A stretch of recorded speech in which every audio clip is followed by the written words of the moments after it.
Some people may view it as strange or weird that you want to spend time in a cemetery. I personally don't see it that way at all.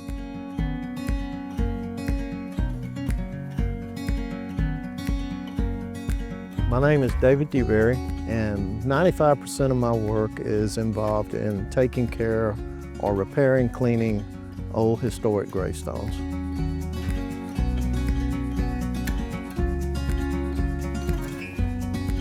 I think it all started when I was younger, a boy. My great-grandfather tended to gravestones in the local cemetery where I grew up, and I would go with him and watch what he did, and then I would help.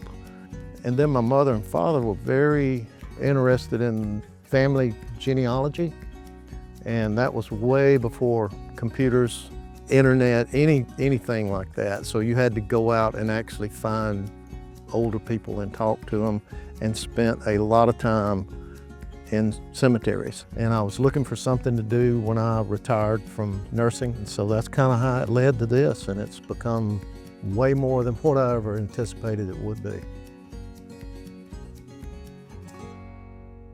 Primarily here in the South, we have two types of markers, and it's granite, and then the old stones are the marble. And I clean them with the same stuff, the same way.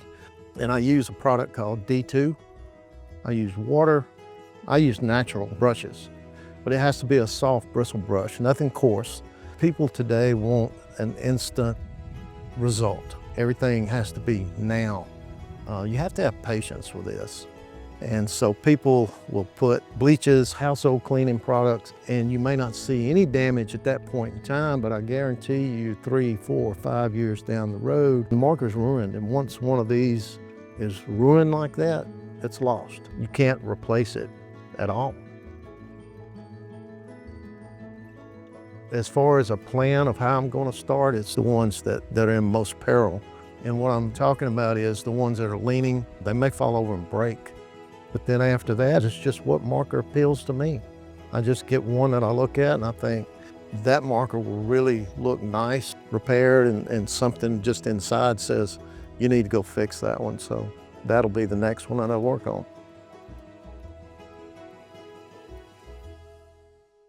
Some people may view it as morbid, but that's a total misconception of a cemetery. There's nothing morbid about it.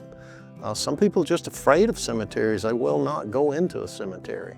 If I ever feel a little strange, it's the very first day I go into a cemetery to start working.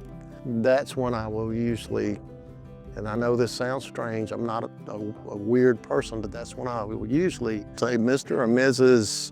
So-and-so, I'm here to repair this grave marker. And then, you know, after that, I've been in this cemetery now for 2+ years, so I still talk to them a little bit, but I think they're comfortable with me and I'm comfortable with them. What I was saying is very interesting about these old historic markers like this is the motif right here. And so what you have here is actually you've got two hands that are clasped, and hands on these markers are not unusual at all, but all of this means something. And so if you look at this one, you'll see this one has more of a lacy cuff, more of a feminine cuff, so that represents her. This one has a straight cuff, so that represents a male, and the hands clasped means that she was married. So, and where he's buried, I do not know.